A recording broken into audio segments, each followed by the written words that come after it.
հարցերի քիչ առաջ Նարեկ Կարապետյանը թիպի վերաբերյալ հայտարարություն արեց, նշելով, որ դա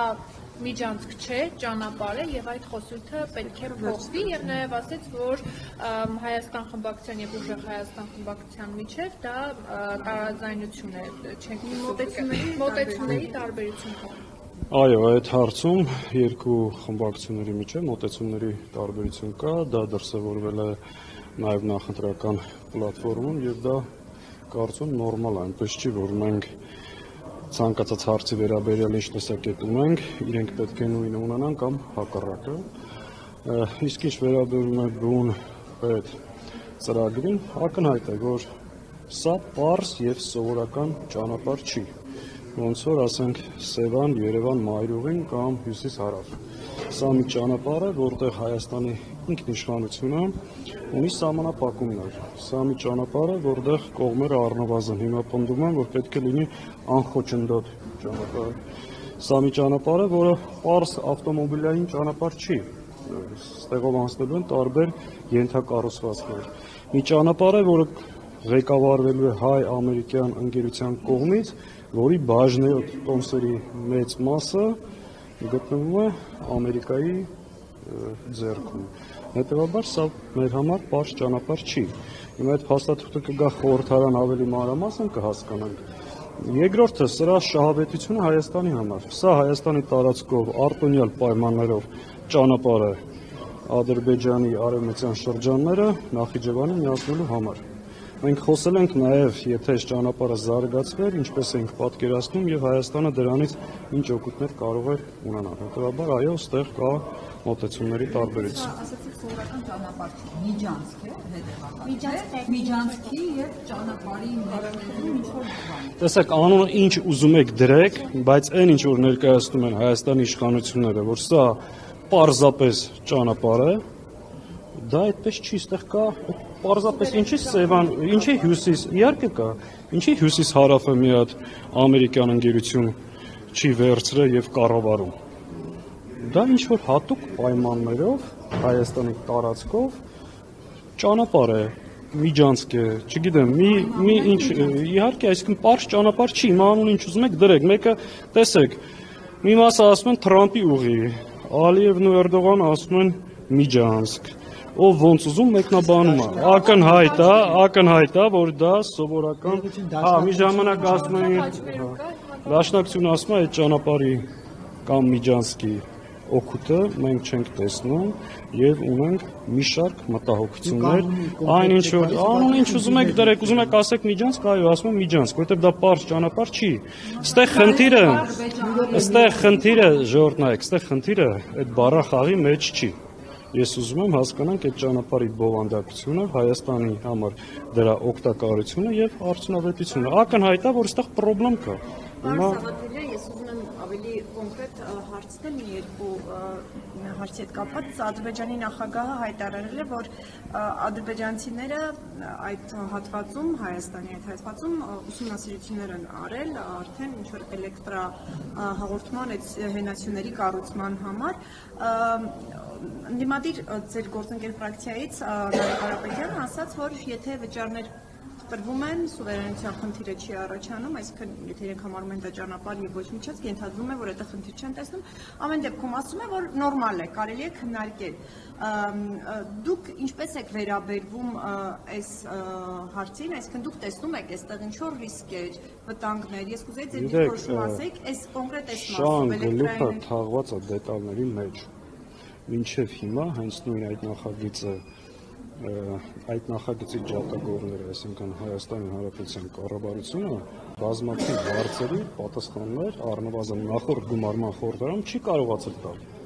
որովհետև երբ որ սկսում ես դետալներից հարցեր տալ, ասում են դեռ չի քննարկվել, դեռ չգիտենք։ Ճանապարհի կառավարումը, օրինակ հայ սահմանապահը առնչվելու ադրբեջանցիների հետ, թե անխոչնդոտ երթևեկելու են։ Պարզ հարց եմ տալու։ Ու նմանատիվ բազմաթիվ հարցեր, այս հարցերի պատասխանները մենք դեռ ամբողջությամբ չունենք, դրա համար, այսինքն միանգամից գնահատականներ տալ դժվար է, բայց ակնհայտ է, որ կան մի շարք հարցեր, որոնց պարզաբանում, այս իշխանությունը չի կարողանում տալ։ Հիմա սահմանադրական դատարանում այդ նախագիծը կգա խորհրդարան, շատ ավելի համապարփակ եւ հանգամանալից կխոսենք։ Ամեն դեպքում մեր գնահատականը շարունակում է մնալ նույնը, որ դա վտանգավոր է Հայաստանի Հանրապետությանին։ Ուժեղ Հայաստանին դիտարկում եք։ Չէ, նման գնահատական բնականաբար ես չեմ տա իշխանական է եւ այլ, դա իրենց գնահատականն է, որը տարբերվում է մեր տեսակետից։ Պարոն Սաղաթելյան, եւ ուզում էի հարցնեի սրա հետ կապված։ Լավ, դու հարցրու միջև հիշեմ։ Պարոն Սաղաթելյան, ձեր իշխանափոխության ծրագրից ինչ կա, որ փուլում է։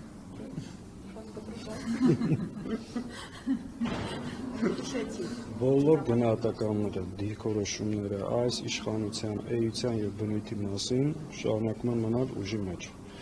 Շարունակում են պնդել, որ այս իշխանությունը սպառնալիք է հայկական պետականության համար։ Հետևաբար, այս նոր գումարման խորհրդարանում, այս նոր փուլում, այս իշխանության գոյության պայմաններում մեր երկրի առջև կանոնացման արտարավերները ոչ միայն չեն վերացել, այլ դրանք օրեցօր ավելանում են, հետևաբար իշխանափոխության հարցը շարունակում է մնալ օրակարգում։ Ինչպես պետք է հասնենք դրան, խորհրդարանում այսօր կա նաև մեկ խոշոր խմբակցություն։ Կան արտախորհրդարանական ուժեր, կան շահագրգիռ ուժեր իշխանափոխության հարցում։ Այս բոլորի հետ պետք է քննարկենք, համախմբում ստեղծենք ճանապարհային քարտեզ եւ փորձենք հասնենք մեր նպատակին։ Այդ քննարկումները այս փուլում կա, կոնկրետ մենք ունենք մեր պատկերացումները, բայց դա հրապարակայնացնելուց առաջ ճիշտ կլինի այդ օրակարգի շուրջ լինի համաձայնություն։ Ես կարծում եմ դրա գլխավոր բախման, այսպես ասած, իվենտները լինելու են սահմանադրության փոփոխության հարցը, առաջիկայում այս իշխանությունների կողմից նախապատրաստվող հանձնումների հարցը, դա կլինի անկլավների տեսքով կամ այլ տեսքով, այսինքն ծանր խնդիրներ կան մեր առջև կանգնած եւ այս իշխանությունը մի կողմից ժողովրդին եւ դաշտը պատրաստում է այդ զիջումները իրականացնելու համար։ Մենք էլ պետք է անենք հակառակը, ստեղծենք դրան դիմագրավող համակարգեր, որ կարողանանք թույլ չտալ եւ հասնել իշխանության։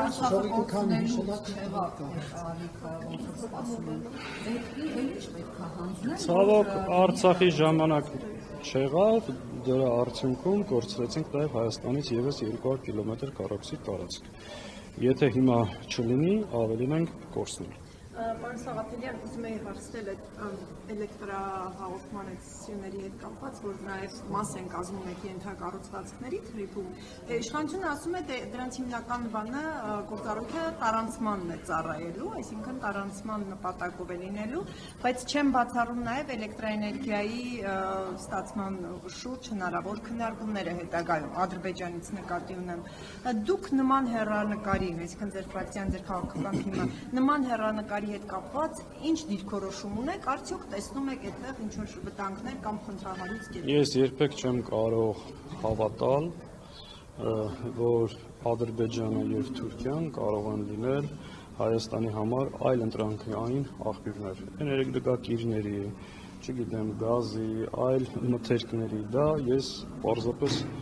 ոնց բացատրեմ, այսինքն ոնց կարելի է ենթադրել, որ թշնամի պետությունները, որոնք վերջին 100 տարվա մեջ 2 անգամ մեր սեփական հայրենիքում ցեղասպանություն են իրականացրել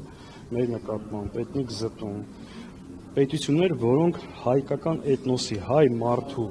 հայ ինքնության հետ խնդիր ունեն, անընդհատ ուզում են ոչնչացնել, այդ պետությունները կարող են ասենք շատ արագ դառնալ բարեկամ, հրաժարվել իրենց աշխարհագրական ծրագրերից եւ դառնան մեզ այլընտրանքային մատակարարման աղբյուր։ Ես դրան չեմ հավատում։ Հետևաբար այսպես չեմ կարող հավատալ։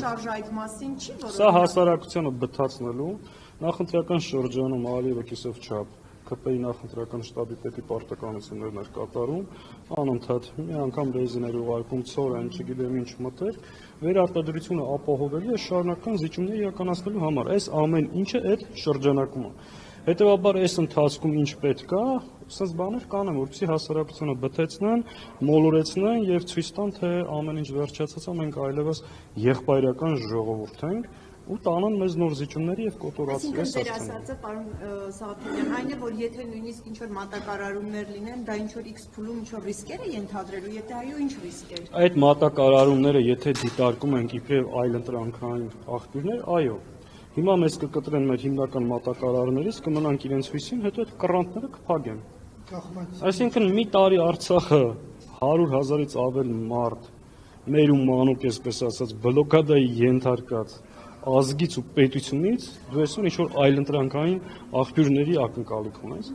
Նիկոլ Փաշինյանի քաղաքականությունը հետևյալն է, շատ եմ ասել, թշնամանալ բարեկամ երկրների հետ եւ փորձ անել բարեկամանալ թշնամի երկրների հետ։ Արդյունքում բարեկամների հետ թշնամանալու ենք, իսկ թշնամիների հետ չենք բարեկամանալու եւ երկիրը տանելու են նոր արկածախնդրություն։ Պարոն Սաղաթելյան, սա Նարեկ Կարապետյանի կողմից առաջին դեպքը չէ, երբ ուշագրավ հայտարարություն է անում, նաեւ ասում է, որ չգիտեմ մուշը անին մեջ հայրենիքն են, բայց մենք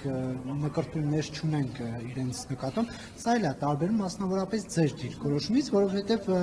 ես հիշում եմ հայրենիքի փրկության շարժման օրերին, որ դուք ոչ միայն Արցախի վերադարձ եք խոստանում, այլ նաև Արևմտյան Հայաստանի։ Լավ է, ասենք ես ասել եմ Արևմտյան Հայաստանն վերադառնալու հայրենիքի փրկության շարժման ժամանակ։ Այո, ասել եք Արևմտյան Հայաստանն ենք վերադարձել։ Ես նման բան եմ ասել։ Այո, օպերայի հրապարակում, Ֆրանսիայի հրապարակում ելույթի ժամանակ, պարոն Սաղաթել։ Կխնդրեմ հետի 10-ն արի պայմանավորվենք գտնես հետի 10-ն։ Պարոն Սաղաթելյան, Ես ասել եմ, որ մենք այսինքն պատերազմից հետո հետ ենք բերում Արցախը մի շաբաթ էլ Արևմտյան Հայաստան։ Չէ, ժամկետներ չեք նշել, բայց ասել եք դու Արցախն էլ ենք հետ բերելու, Արևմտյան Հայաստանն էլ ենք վերադարձնելու։ Դե չգիտեմ էլի ինչ կոնտեքստում ինչ ես ասում, բայց մեր մոտեցումը հստակ է։ Նախ նորմալ է, որ ուժեղ Հայաստանի եւ Դաշնակցության տեսակետների միջև կարող են լինել տարբերություններ եւ այո կան այդ տարբերությունները։ Եթե ուժեղ Հայաստանը ամբողջությամբ կիսեր Դաշնակցության տեսակետը, կմտնեն Դաշնակցություն, որ քաղաքականություն չէին ստեղծի։ Կամ մենք կիսեինք ուրիշինը, այսինքն հետևաբար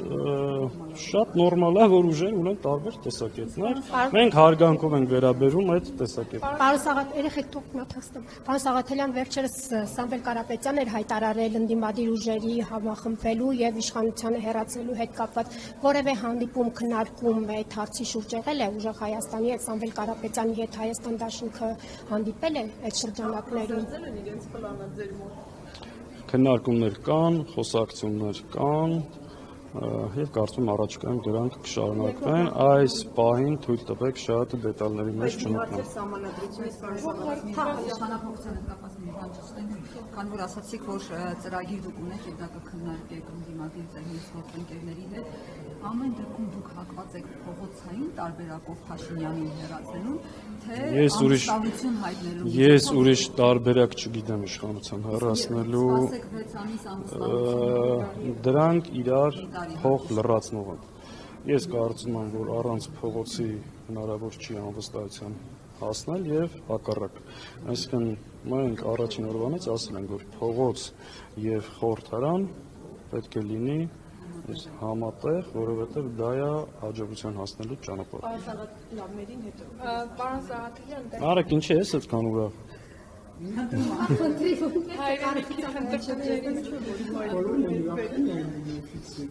Պարոն Սաղաթելյան, սահմանադրության փոփոխության վերաբերյալ եւ փողոցային ճանապարհով իշխանափոխության իշխանության ներկայացուցիչ պատգամավորներից մեկը Սոնա Ղազարյանը մասնավորապես այսօր նշում էր, որ դուք մի քանի անգամ փորձ եք արել փողոց դուրս գալու իշխանափոխություն անել, բայց ձեր մոտ չի ստացվել, որովհետեւ դա տեխնոլոգիա չէ եւ ժողովուրդը դրա պատասխանը տվել է ընտրությունների միջոցով, այսինքն անարդարության դեմ պատասխանը ընտրությունը հիմա այս երկրում կարող է ամեն բան լավ, անարդարություն չկա, թալան չկա, դուք ինչ եք ուզում այս երկրում ինչ-որ իշխանափոխություն անեք, ու նաև ասում են 2021 թվականին այդ իշխանությունը գետին ընկած էր եւ ձեզանից ոչ ոք չգնաց ու չվերցրեց դա։ Հիմա ինչ եք եկել ավելի դժվար ճանապարհով ուզում իշխանափոխություն։ Ես հիշում եմ, ես գետին ընկած չեմ տեսել, այտենց գետին գցած օրինակ էլ չվերցին, օրինակ նոյեմբերի 9-ից հետո հիշում եմ ամսի 10-ին ոնց Հայաստանի ընդդիմադիր քաղաքական ուժերի գրեթե բոլորի կուսակցությունների ղեկավարներին ձերբակալեցին։ Ես հիշում եմ, թե ինչ այլանդակ միջոցներով են պայքարել այդ ամբողջ ընթացքում ընդդիմության դեմ։ Հետևաբար իշխանությունը իրանք ատամներով ոչ մի կարմիր գիծ չունենալով պահել են իրենց իշխանությունը։ Իսկ ինչ վերաբերում է երկրի ընդհանուր վիճակին, գիտեք, այն ինչ որ իրականացվում է, այս փուլը ինչ որ արել են, հիմա սա փորձելու են հասնել անդառնալի կետի։ Եթե Սոնա Ղազարյանը ԿՊ-ն եւ այսօրվա իշխանությունը մնա, հետո շատ դժվար է լինելու այս ամեն ինչը վերականգնել։ Եթե այսօր ինչ-որ պայմաններով տնտեսության մեջ մի քիչ փող կա, անընդհատ վարկեր են վերցնում, մատակարարում են տնտեսությանը, փորձում են ցույց տալ, որ հայ մարդը գոհ, երջանիկ, անդարդ ապրում է, սա շատ ժամանակավոր սրա տակը կա ծրագիր, որ իրականացնում է, շատ ենք խոսել այդ մասին։ Այս իշխանությունը սպառնալիք է Հայաստանի տարածքային ամբողջականությանը, ինքնիշխանությանը եւ հայ մարդուն։ Եվ դա ասելու բոլոր փաստերը եւ հիմքերը մենք ունենք։ Վերջին հարցը կընտրում շոկը սպանում։ Նախկինում էլ եք ասել, որ նոր համանadrության հետ, երբ որ արդեն գործնականում սկսեն դրա հետ կապված աշխատանքները, դուք պատկերացնում եք ընդդիմադիր դաշտի խորհրդանական, արտախորհրդանական համախմբում, այս փուլում եք պատկերացնում նաեւ ինչ որ փողոցային պայքար սկսելու, այսինքն դա դարձնելու Նիկոլ Փաշինյանի հեռացման։ Ժորդ, ինչ եք հենց ինձ տեսնում փողոցային պայքարից հարցնում։ Այս խորհրդարանը Ներկու անգամ էլ ուրիշի հարց եկել ես փողոցային ես տեսնում եք նորմալ գալիս եմ նիստերի ելույթ եմ ունենում բայց ամեն դեպքում ավարտել տեսեք ովքեր փորձել են այս ընթացքում իրենք կարող են այդ հարցին պատասխանել հարցրեք չփորձողներին որովհետև այս ընթացքում բան չանողներին բայց ես դրանից չեմ խուսափում այո Հայաստանում առաջիկա փողոցային Նաև այդ օրակարգի շուրջ գեներացնել ամեն ինչ պետք է անել։ Մենք հասկանում ենք լավ իրանք ինչ են անում։ Այս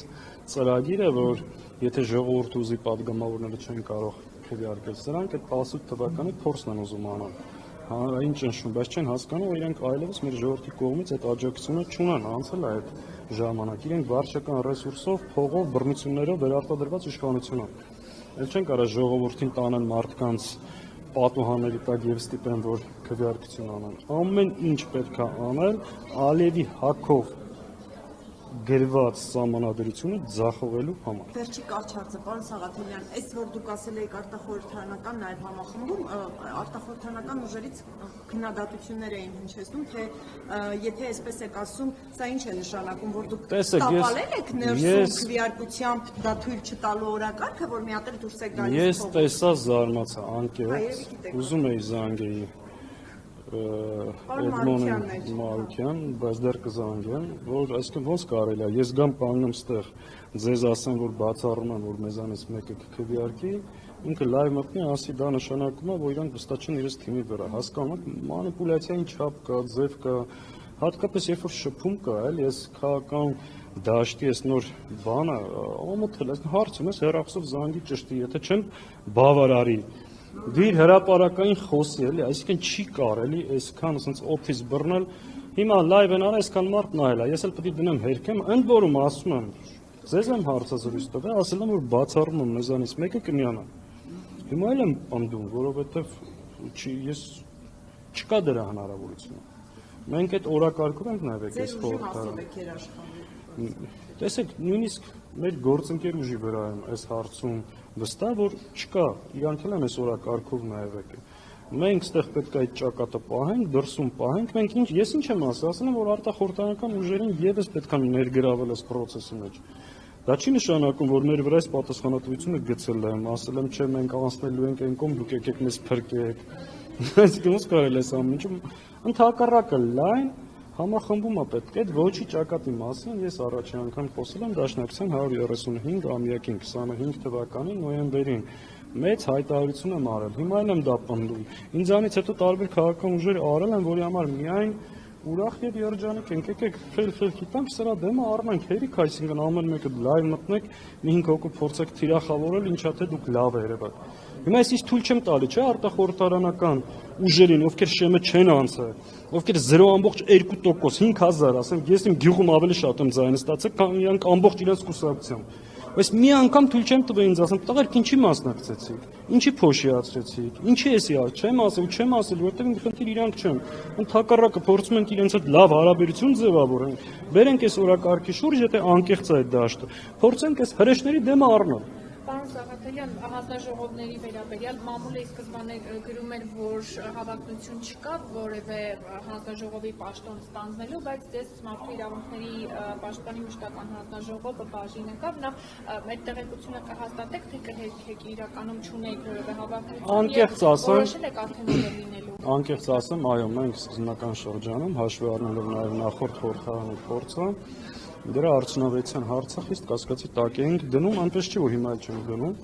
բայց մի հանձնաժողով կար, որ մտածում ենք, եթե ստացվի, վերցնենք այդ հանձնաժողովի անելիք տեսնում ենք, դա մարդու իրավունքների հանձնաժողովն է։